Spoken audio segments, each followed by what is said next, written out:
One of the things that the Chamber has always worked on the principle of is that to have a strong community, you have to have strong businesses, because actually businesses are made up of people and people are made up of the community, or the other way around. So we've always really believed in businesses making sure that they look after their people, which in turn then provides a good, healthy community. Yeah, look, I think, without stating the obvious, we all know that Canterburyans in particular have been through some massive changes and challenges in the last 7 years.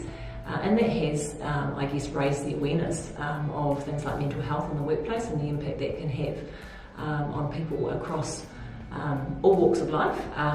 So I think it's really important, as organisations are working through trying to set up wellbeing programs and things, that they understand that, again, those sorts of issues don't depart the person when they come into work. So, one of the things that we're trying to do is actually give businesses the tools and techniques to actually help them put resources and support in place for their people, and to actually really understand the sorts of impacts that that can have on productivity in the workplace, for example. And there's great research out there that suggests that when you do look after your people and you have a good supportive workplace, actually the productivity increases and you get a better outcome. Having fun in the workplace is really important, and having an environment that actually supports that's really really important for us here.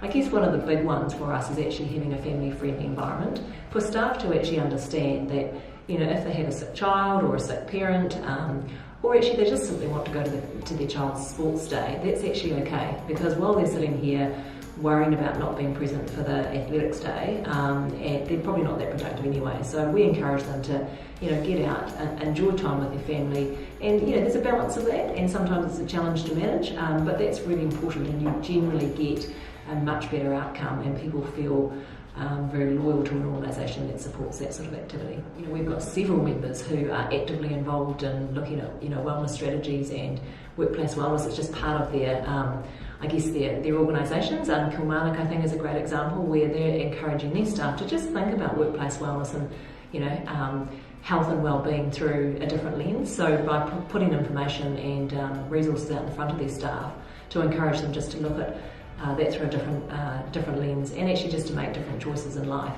And I think Canterbury Linen, which is another company that perhaps you wouldn't necessarily expect, reasonably traditional business, but they're also out there actually doing some great things with their staff, and actually through good role modelling, which I think is important. So I would encourage anyone to actually just take a step back and actually think about how you want to be perceived by the people that you work with. Are you a good role model in terms of the way that you are running around or leading your life? And actually, your team will take a huge amount from the way in which you operate. So look at yourself, look at how you can actually be a good role model in terms of workplace wellness, and just make a start.